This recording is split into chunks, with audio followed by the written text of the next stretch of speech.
చిన్న కథ పెద్ద మార్పు తెస్తుంది. ఒక చిన్న ఊరిలో లక్కీ అనే అబ్బాయి ఉండేవాడు.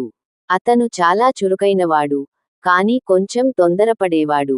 ఒక రోజు స్కూల్ నుంచి ఇంటికి వస్తూ పాత ఆలయం దగ్గర ఒక చిన్న గంట కనిపించింది.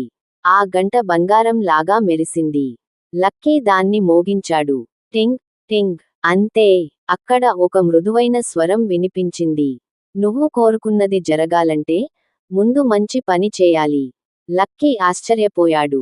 అతను మొదట ఒక వృద్ధమ్మకి రోడ్డు దాటించాడు. ఒక ఆకలితో ఉన్న కుక్కకి ఆహారం పెట్టాడు. తన స్నేహితుడితో గొడవ మానేశాడు. మళ్ళీ గంట మోగించాడు. టింగ్. అప్పుడే అతని అమ్మ నవ్వుతూ చెప్పింది, ఈ రోజు నువ్వు చాలా మంచిగా మారావు. లక్కీకి అర్థమైంది, గంట మాయ కాదు, మంచి పనులే నిజమైన మాయ.